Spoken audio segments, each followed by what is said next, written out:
Assalamualaikum warahmatullahi wabarakatuh. Shalom, salam sejahtera untuk kita semuanya. Om Swastiastu, Namo Buddhaya, salam kebajikan.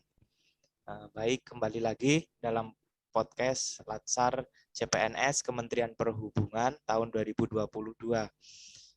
Pada kesempatan kali ini, pada podcast kali ini, kita akan bersama-sama membahas topik yang berbeda dari podcast sebelumnya. Dan di sini sudah hadir 3 orang narasumber, yaitu kakak-kakak kita, yang siap menyampaikan pendapat serta aspirasi mereka. Nah, sebelum memasuki podcast pada kesempatan ini, izinkan saya memperkenalkan diri. Saya Fistia Vidi Arswinata, penempatan di kantor UPBU kelas 3 Kiwirok, yang pada podcast kali ini berkesempatan menjadi moderator. Kemudian ada 3 orang narasumber. Yang pertama dari Kak Diko. Hai Kak Diko. Hai Mas Vidi. Ya, boleh memperkenalkan diri Mas? Oke, izin memperkenalkan diri. Nama saya Diko Andreas Parangin-Angin, penempatan di UPBU kelas 2 Kasikuncu Poso. Baik, Mas Diko, terima kasih. Selanjutnya narasumber yang kedua Mas Lutfi. Silahkan Mas memperkenalkan diri. Baik, terima kasih Mas Vidi. Perkenalkan, nama saya Lutfi Nasrullah Aziz, penempatan kantor UPBU kelas 3 Ayawasi, Mas, Papua Barat. Baik, terima kasih Mas Lutfi. Selanjutnya narasumber kita yang ketiga Kak Erwin Haryanto. Silahkan Mas. Terima kasih Bang Vidi. Saya memperkenalkan diri. Nama saya Erwin Haryanto Gultom, penempatan kantor UPBU kelas 3 Tanah Merah, Papua. Baik, semua narasumber telah memperkenalkan dirinya pada podcast kali ini. Kemudian pada kesempatan kali ini kita akan membahas tentang core value ASN, yaitu berakhlak. Nah, apa sih core values ASN berakhlak itu? Core values ASN berakhlak merupakan nilai-nilai dasar atau kode etik atau kode perilaku ASN yang tertuang pada Undang-Undang Nomor 5 Tahun 2014. Yang mana core value berakhlak sendiri diluncurkan oleh Presiden Republik Indonesia Bapak Insinyur Haji Joko Widodo pada tanggal 27 Juli tahun 2021 yang bertujuan untuk menyeragamkan nilai-nilai dasar bagi ASN di seluruh Indonesia. Adapun berakhlak itu merupakan dari kepanjangan dari yang pertama berorientasi pelayanan, yang kedua akuntabel, kompeten, harmonis, loyal, adaptif, dan kolaboratif. Pada podcast kali ini kita akan membahas core value berakhlak dan lebih spesifiknya membahas tentang nilai loyal, adaptif, dan kolaboratif. Baik, yang pertama kita akan lebih jauh membahas tentang nilai loyal. Yang pada sesi ini kita akan berbincang-bincang dengan Kak Diko. Bagaimana Kak Diko? Sudah siap? Siap, Mas Vidi. Ya, baik. Saya ada pertanyaan ini Mas tentang loyal ini. Apakah yang dimaksud dengan loyal dalam core values ASN? Oke, saya jelaskan ya. Kalau menurut artinya patuh atau setia ya pada baik organisasi atau instansi. Sedangkan kalau menurut core value ini, loyal merupakan nilai yang terdapat dalam core value yang dimaknai bahwa setiap ASN harus berdedikasi dan mengutamakan kepentingan bangsa dan negara. Jadi sifat loyal kepada bangsa dan negara ini bisa diwujudkan dengan sikap loyal kita kepada pemerintah yang dalam perundang-undangan kita sebagai ASN harus tetap setia. Nah, kurang lebih seperti itu. Baik Mas Diko, itu tadi yang Mas ketahui tentang loyal dalam core values ASN. Selanjutnya, menurut Anda, gawai terhadap organisasi tersebut apa Mas? Ya, kalau yang membuat loyal seorang pegawai pada organisasi itu mungkin ada beberapa ya. Mungkin diantaranya perusahaan atau organisasi atau instansi harus membangun rasa kecintaan dan memiliki dari pegawai itu terhadap organisasinya. Jadi setidaknya organisasi itu bisa menjelaskan secara detail tentang organisasinya, sehingga para pegawai yang ada di organisasi atau perusahaan atau dalam hal ini kita berkorban dan mengeluarkan semua potensi yang ada pada dirinya. Yang kedua, meningkatkan kesejahteraan. Nggak bisa dipungkiri, kalau kita bekerja pada suatu organisasi, kita pasti ingin, kita bekerja membutuhkan materi, atau bisa dibilang kesejahteraan. Jadi kalau suatu organisasi atau instansi tidak bisa memenuhi kesejahteraan dari para pegawainya, otomatis kinerjanya mungkin sedikit menurun, dan itu akan merugikan organisasi itu sendiri. Yang ketiga, memenuhi kebutuhan rohani. Kebutuhan rohani ini bisa berbagai macam, bisa dalam hal keagamaan. Jadi organisasi itu wajib memenuhi setiap kebutuhan keagamaan dari pegawai-pegawainya. Dan selain itu juga mungkin dalam sisi kesehatan mentalnya, sehingga kinerjanya itu juga tetap bisa optimal. Yang keempat, memberi kesempatan peningkatan karir. Kalau membahas loyal kepada perusahaan, banyak orang kan pindah-pindah ke perusahaan karena tidak adanya kepastian jenjang karir di situ. Sehingga ini salah satu yang bisa dilakukan oleh suatu organisasi atau perusahaan untuk bisa meningkatkan loyalitas dari pegawainya. Yang terakhir adalah melakukan evaluasi yang secara berkala. Di sini instansi tersebut harus selalu mengevaluasi kinerja sehingga pegawai merasa mereka diperhatikan. Setiap kinerja mereka diperhatikan perusahaan, dievaluasi, sehingga mereka tetap menunjukkan kinerja yang terbaik dan lebih loyal kepada organisasi itu. Ya, kurang lebih seperti itu saja dari saya. Ya, Mas. Terima kasih ya atas penjelasan dari jawaban pertanyaan saya tadi. Tadi sudah disampaikan oleh Kak Diko bagaimana membangun rasa sikap loyal itu. Nah, sekarang apa saja perilaku yang dapat dilakukan oleh seorang ASN yang menunjukkan sikap loyal? Tolong sebutkan, Mas. Kita sebagai ASN sebenarnya untuk menunjukkan sikap loyal itu ada 3 contoh perilaku untuk besarnya. Yang pertama itu memegang teguh ideologi Pancasila, Undang-Undang Dasar Negara Republik Indonesia tahun 1945, dan setia kepada NKRI serta pemerintahan yang sah. Dari poin yang pertama ini mungkin ada beberapa contoh, seperti kita sebagai ASN harus tetap menjaga persatuan dan kesatuan bangsa, dan kita melaksanakan kebijakan yang dirumuskan oleh pejabat pemerintah yang berwenang, dan terutama yang baru-baru ini kita alami adalah bersedia ditempatkan di seluruh wilayah Negara Kesatuan Republik Indonesia. Dan yang poin besar kedua adalah menjaga nama baik sesama ASN, pimpinan instansi, dan negara. Apa sih contoh perilaku yang bisa kita lakukan dari contoh perilaku kedua ini, yaitu menjaga nama baik?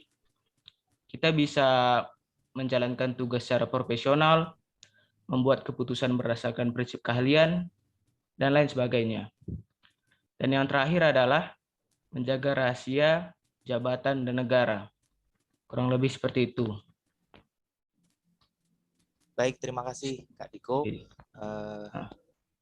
Kepada semuanya, kita tadi telah berbincang-bincang dengan Kak Diko apa saja, yaitu tentang core values berakhlak, utamanya tadi di nilai poin loyal.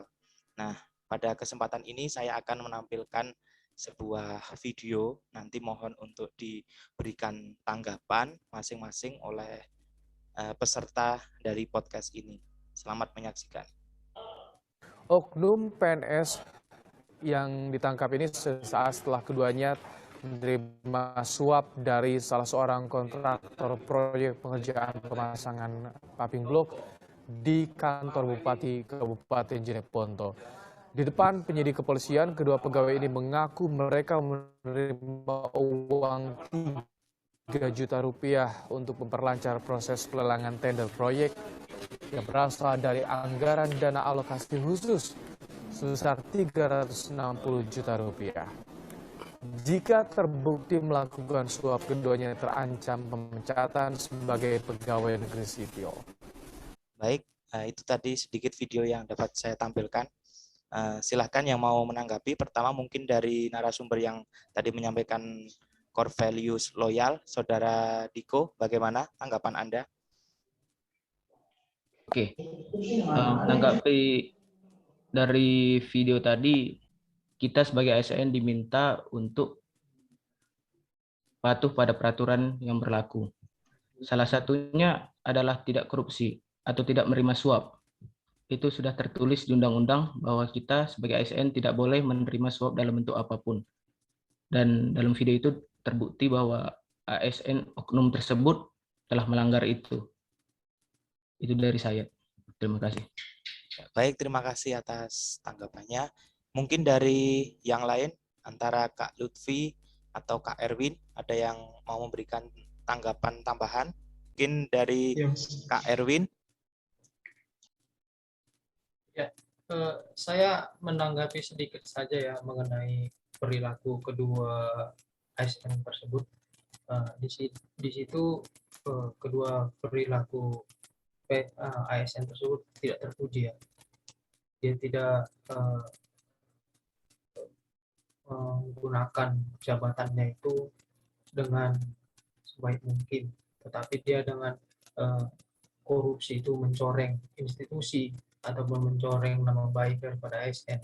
Kita sebagai CPNS merupakan tindakan yang tidak bisa kita tiru, dan kedepannya kita harus mengamalkan daripada nilai-nilai dasar ASN itu. Salah satunya adalah sikap loyal yang telah dijabarkan oleh Kak Diko tadi. Demikian. Baik, Kak Erwin, terima kasih. Berarti dengan kata lain, nilai yang dapat diambil dari video tadi, berarti dua oknum ASN tersebut dikatakan sudah tidak menerapkan core value ASN loyal ya, seperti itu, betul? Ya, demikian. Baik, terima kasih Kak Erwin Haryanto Gultom dan Kak Diko Andreas. Dalam kesempatan sesi core value ASN loyal ini, selanjutnya kita akan membahas ke topik berikutnya, yaitu ke adaptif. Baik, selanjutnya untuk adaptif ini kita akan berbincang-bincang dengan Saudara Kak Erwin Haryanto Gultom. Sudah siap Kak Erwin? Ya. Pertanyaannya yaitu di dalam nilai-nilai adaptif. Menurut Anda, apa pengertian adaptif itu, Kak Erwin? Silahkan.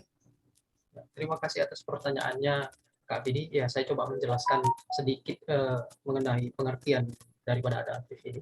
Adaptif ini adalah merupakan suatu kemampuan atau kecenderungan untuk kita. Nah, itu menurut dari Collins dalam dictionary-nya. Menurut KBBI, adaptif itu menyesuaikan diri dengan keadaan. Ya, seperti itu.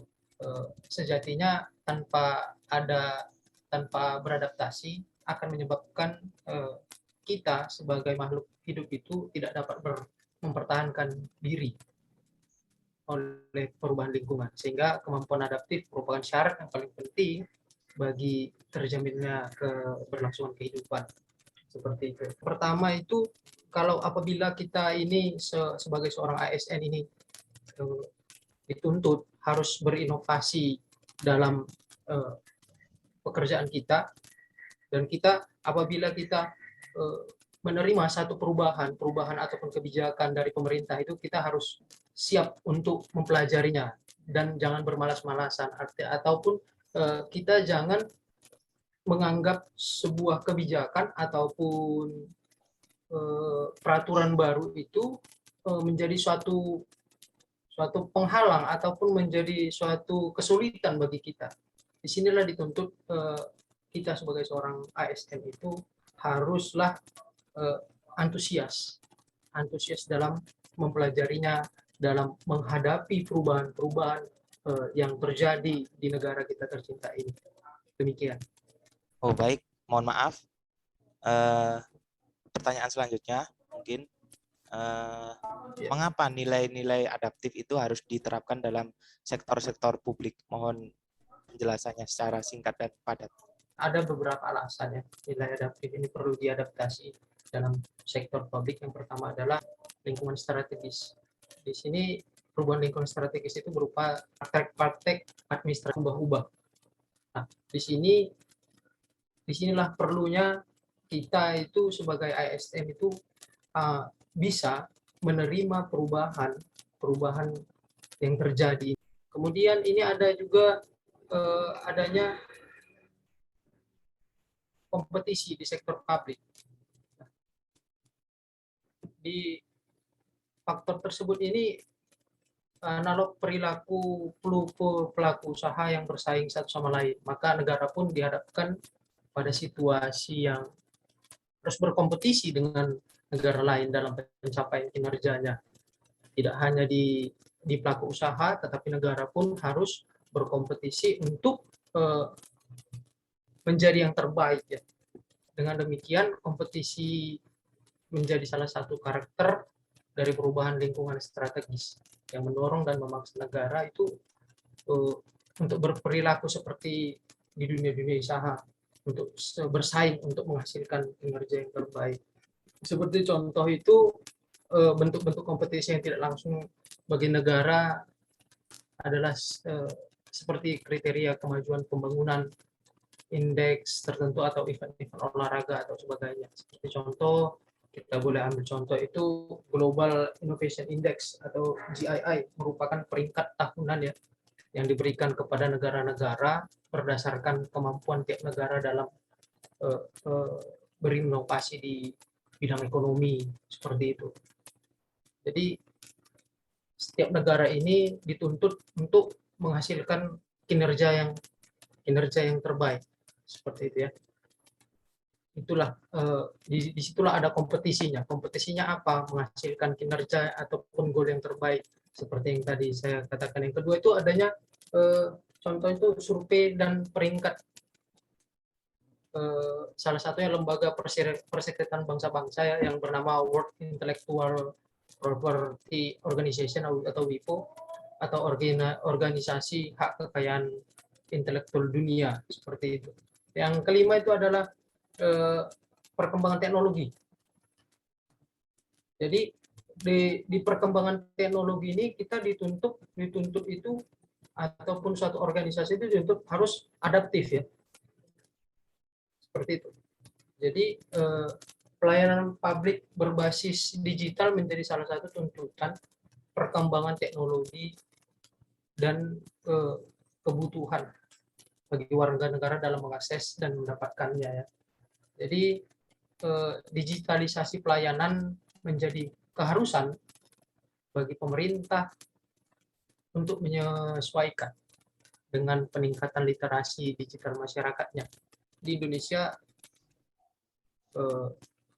perkembangan teknologi yang sekarang sangat-sangat dirasakan itu seperti artificial intelligence, internet of things, big data, dan yang lain-lain. Jadi di sini kita dituntut sebagai seorang ASN itu harus beradaptasi dengan perkembangan teknologi yang ada di Indonesia ini. Contohnya dulu pembelajaran itu dilakukan dengan tatap muka langsung, sekarang udah bisa pakai via Zoom. Dulu kita ngomongnya by phone, ya kan, sekarang udah bisa tatap muka dengan video call, ataupun dengan seperti kayak macam intelligence, artificial intelligence ini seperti kecerdasan buatan ya. Dengan kecerdasan buatan ini kita bisa gimana saya? Kita bisa memakai teknologi itu dengan sangat membantu di kehidupan kita sehari-hari. Seperti itu. Demikian, Mas Fidi. Ya, baik. Terima kasih, Mas Erwin, atas jawaban dari pertanyaan tadi. Ini ada tayangan video lagi tentang nilai-nilai adaptif. Mohon untuk disaksikan bersama. Akan saya share videonya, share screen. Sehingga ini masih dalam proses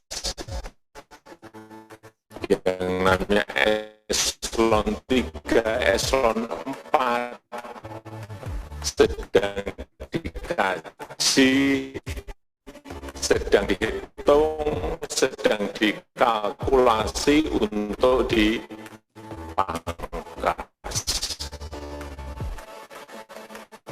Saya sampaikan mau diganti apa? Diganti yang sekarang sedang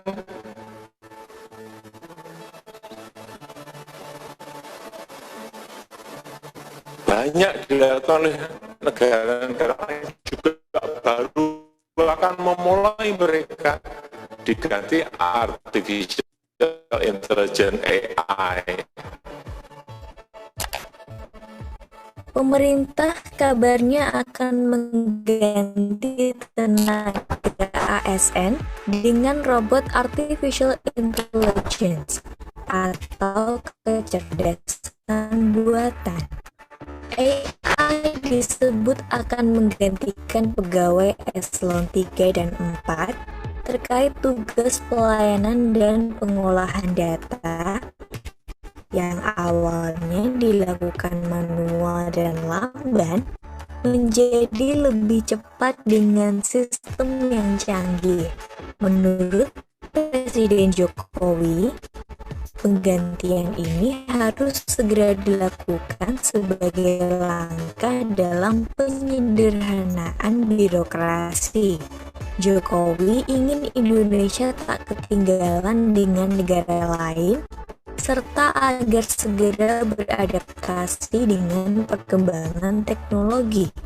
World Economic Forum memperkirakan pada 2025 mesin akan mengerjakan tugas lebih banyak dari manusia dibandingkan dengan 71% pekerjaan yang dilakukan oleh manusia saat ini.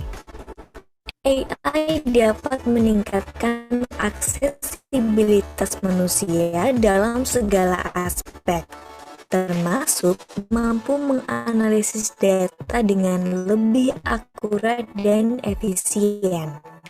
Intinya, AI dapat menyediakan segala langkah inovatif untuk memecahkan masalah dan di saat yang sama dapat meningkatkan produktivitas secara signifikan. Baik, tadi sudah saya sampaikan video tentang adaptif. Mas Erwin mungkin akan memberikan sedikit tanggapan sesuai dengan video tadi yang disampaikan oleh Bapak Presiden, bahwasanya ke depan ada beberapa jabatan dalam pemerintahan yang akan digantikan oleh AI atau Artificial Intelligence. Bagaimana pendapat Kak Erwin? Silakan. Terima kasih Kak Fidi. Ya, menurut saya kebijakan ataupun instruksi presiden tersebut itu kita harus tanggapi sebagai seorang ASN, kita harus menanggapinya dengan suatu perubahan yang baik ya. Jangan menanggapi sebuah kebijakan itu dengan berpikir negatif, tapi kita harus berpositif thinking ya. Nah, di sana Presiden menginstruksikan bahwasanya kedepannya nanti pejabat eselon 3, 4 itu akan digantikan oleh artificial intelligence ataupun kecerdasan buatan. Nah, AI itu sebenarnya bukan banyak orang menghubungkannya AI itu sebagai robot, tapi tidak ya. AI itu merupakan suatu kemampuan program komputer untuk berpikir dan belajar dan merupakan salah satu teknologi yang baru yang mencoba menstimulasikan penalaran manusia ke dalam sistem AI. Artian kata teknologi dia. Jadi apa yang dipikirkan manusia dituangkannya ke dalam teknologi tersebut, seperti itu. Bukan bahwasanya nanti pejabat eselon 3 itu diganti dengan robot, bukan seperti itu. Tetapi nanti tugas-tugas pokoknya daripada si pejabat eselon 3 dan 4 itu bisa nanti dituangkan ke dalam satu kita bilanglah program di dalam komputer, sehingga nanti bisa pengolahan. Tadi kan ada dibilang di situ terkait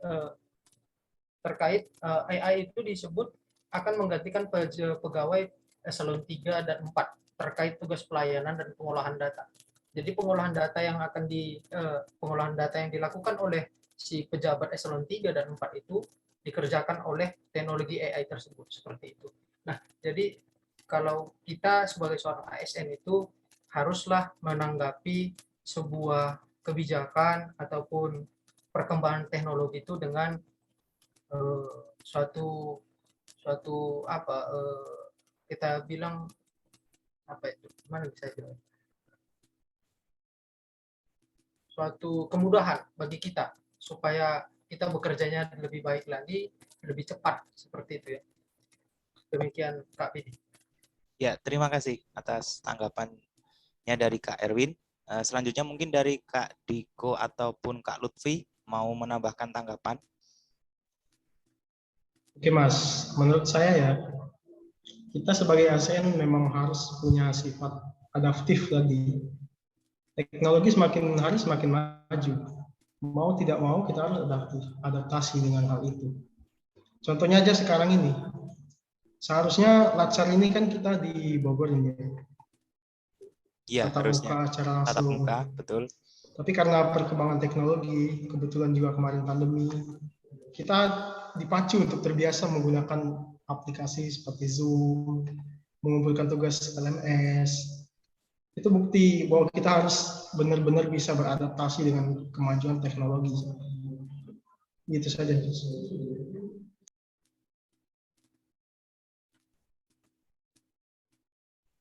Ya, terima kasih Mas Lutfi. Mungkin ada tambahan lagi dari Kak Diko? Atau cukup? Nah, kalau dari saya sih selama itu bisa mempercepat kebutuhan pelayanan publik, kenapa tidak gitu. Yang penting kita ASN selalu beradaptasi dengan teknologi yang terbaru. Sekian aja dari saya. Ya, baik, terima kasih. Jadi intinya dari adaptif itu kita mau nggak mau juga harus belajar ya. Jika ada perkembangan teknologi baru, tidak istilahnya itu kita harus selalu up to date, betul begitu? Ya, benar Mas. Ya, baik. Kita tadi sudah membahas tentang core value dari adaptif. Selanjutnya yaitu core value dari kolaboratif yang kita akan berbincang-bincang dengan Kak Lutfi Nasrullah Aziz. Pertanyaannya, di dalam core value ASN berakhlak terdapat salah satu pola yaitu atau nilai kolaboratif. Menurut Mas Lutfi, apa itu kolaboratif? Oke, terima kasih Mas Vidi. Secara umum, kolaboratif itu adalah proses bekerja sama dengan orang lain atau dengan instansi lain untuk menghasilkan gagasan atau ide, menyelesaikan masalah secara bersama-sama, menuju visi bersama. Menurut para ahli, seperti menurut Gray, kolaborasi adalah proses berpikir di mana meskipun pihak-pihak dengan keahlian yang berbeda, melihat aspek-aspek berbeda dari suatu masalah, namun secara konstruktif dapat mengeksplorasi perbedaan dan menemukan solusi baru untuk masalah tersebut. Menurut para ahli lain seperti Hadari Nawawi, pengertian kolaborasi adalah usaha untuk mencapai tujuan bersama yang telah ditetapkan melalui pembagian tugas atau pekerjaan. Tidak sebagai pengkotakan kerja, tapi sebagai satu kesatuan kerja yang semua terarah pada pencapaian tujuan yang sama. Jadi kesimpulannya, kalau menurut saya, kolaboratif itu adalah membangun kerjasama yang sinergis antar instansi pemerintah atau antar lembaga. Begitu, Mas. Baik, terima kasih atas jawaban pertanyaan yang saya sampaikan. Kemudian tadi sudah disampaikan tentang penjelasan maksud dari core values tentang kolaboratif. Nah, pada masing-masing core value ASN ini terdapat panduan perilaku yang dapat kita jadikan acuan dalam menjalankan tugas sehari-hari. Apa saja panduan perilaku dari core value kolaboratif, Mas Lutfi? Oke, panduan perilaku ini ada 3. Yang pertama itu memberi kesempatan kepada berbagai pihak untuk berkontribusi. Contohnya nih, jika kita sedang bermusyawarah atau rapat kerja, kita harus berikan kesempatan yang sama kepada seluruh pegawai untuk bisa mengutarakan pendapatnya. Tidak ada perbedaan, apakah dia atasan, apakah dia bawahan, semua harus mendapatkan hak yang sama untuk berkontribusi, memberikan saran dan masukan. Yang kedua, terbuka dalam bekerja sama untuk menghasilkan nilai tambah. Contohnya jika teman kantor kita membutuhkan bantuan, kita jangan ragu untuk menolong. Begitupun sebaliknya, jika kita mendapatkan kesulitan dalam melaksanakan tugas, jangan malu untuk bertanya kepada rekan atau kepada pimpinan. Minta petunjuk, bekerja sama untuk mencapai tujuan. Yang ketiga itu menggerakkan pemanfaatan berbagai sumber daya untuk tujuan bersama. Contoh di kantor, misal kita lagi latsar, teman ada yang tidak punya laptop, mau Zoom, bisa menggunakan laptop kantor. Tidak punya kuota, bisa menggunakan WiFi kantor. Seluruh sumber daya harus dimanfaatkan untuk bisa mencapai tujuan tersebut. Sekian, Mas. Baik, terima kasih Mas Lutfi atas jawaban dan pembahasan kita tadi tentang core value kolaboratif ya. Nah, ini saya ada satu buah video lagi. Nah, ini mohon untuk disimak bersama nanti apa nilai atau core value yang dapat kita ambil dari video ini. Silahkan, selamat menyaksikan. Kita ke sorotan lainnya, Saudara. Direktorat Jenderal Bea Cukai Kementerian Keuangan bersama Badan Narkotika Nasional membongkar upaya penyelundupan 40 kg sabu di Aceh. Sabu seberat 40 kg itu diselundupkan dari Penang, Malaysia menuju Aceh lewat jalur laut pada pekan lalu. Untuk mengungkap penyelundupan sabu, BNN Pusat bersama BNN Provinsi Aceh dan Kantor Wilayah Direktorat Jenderal Bea Cukai menangkap 4 tersangka warga Aceh Timur yang terlibat sindikat jaringan narkotika internasional. Soal beredarnya narkoba di tanah air, menurut Kepala BNN Budi Waseso, peredaran narkoba di Indonesia 50% dikendalikan dari lembaga pemasyarakatan.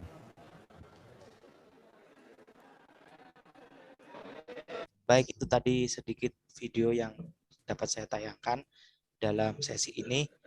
Menurut Kak Lutfi, apakah dalam video tersebut terdapat salah satu core value berakhlak PNS? Dan jika ada, sebutkan pada poin apa core value tersebut. Silakan. Ya, tentu saja. Itu merupakan bentuk nyata kolaborasi pemerintahan atau sering disebut collaborative governance antara BNN Pusat, BNN Provinsi Aceh, dan Kantor Wilayah Direktorat Jenderal Bea Cukai Aceh. Seperti pada video di atas, Bea Cukai dan BNN merupakan lembaga negara yang mempunyai tugas dan fungsi yang berbeda tentunya. Bea Cukai mempunyai tugas menyelenggarakan perumusan dan pelaksanaan kebijakan di bidang pengawasan, penegakan hukum, pelayanan, dan optimalisasi penerimaan negara di bidang kepabeanan dan cukai. Sedangkan BNN, secara umum mereka bertugas menyusun dan melaksanakan kebijakan nasional mengenai pencegahan dan pemberantasan penyalahgunaan dan peredaran narkotika, mencegah, dan memberantas penyalahgunaan narkotika merupakan tugas utama BNN. Tapi dengan berkolaborasi, mereka secara langsung berhasil melaksanakan tugas secara bersamaan. Bea Cukai berhasil mencegah potensi kerugian akibat penyelundupan. Sedangkan BNN, dia juga berhasil mencegah peredaran 40 kg sabu yang mengancam generasi muda. Bila itu tidak dibatalkan. Itu saja, Mas. Iya, betul sekali Kak Lutfi. Ini tadi video menunjukkan bagaimana sinergi antara Badan Narkotika Nasional dengan Direktorat Jenderal Bea dan Cukai terkait dengan penggagalan penyelundupan narkotika dari Malaysia menuju ke Indonesia, seperti itu. Baik, terima kasih rekan-rekan dan narasumber dari podcast Latsar CPNS Kementerian Perhubungan tahun 2022 tentang core value berakhlak ASN. Yang pada podcast kali ini kita dapat mengambil hikmah atau nilai bahwa core value berakhlak ini harus menguatkan budaya kerja ASN yang profesional dalam hal melayani masyarakat. Sebagaimana orientasi pelayanan yang maksimal dimaknai baik oleh setiap ASN. ASN juga bisa harus mengubah maupun memperbaiki stigma negatif masyarakat yang ditujukan kepada ASN tentang kinerja ASN selama ini yang dianggap menurut masyarakat kurang memuaskan. Nah, jadi mungkin core value berakhlak ini ditujukan untuk kita menjadikan ASN yang profesional dalam hal pelayanan kepada masyarakat. Dan jangan sampai core value ASN ini hanya menjadi sekedar jargon belaka, tetapi harus diterapkan dalam pengamalan tugas-tugas jabatan kita dalam ASN. Bisa mungkin itu ya nilai yang dapat kita ambil dalam podcast ini. Beberapa pembahasan kita terutama dari loyal, terus adaptif, dan kolaboratif. Baik, demikian podcast kali ini. Saya selaku moderator, mohon maaf apabila terdapat kesalahan dalam bertutur kata. Sampai jumpa pada podcast berikutnya. Wassalamualaikum warahmatullahi wabarakatuh. Waalaikumsalam warahmatullahi wabarakatuh. Waalaikumsalam warahmatullahi wabarakatuh. Terima kasih Mas Fidi. Terima kasih, Mas. Terima kasih kembali, sama-sama.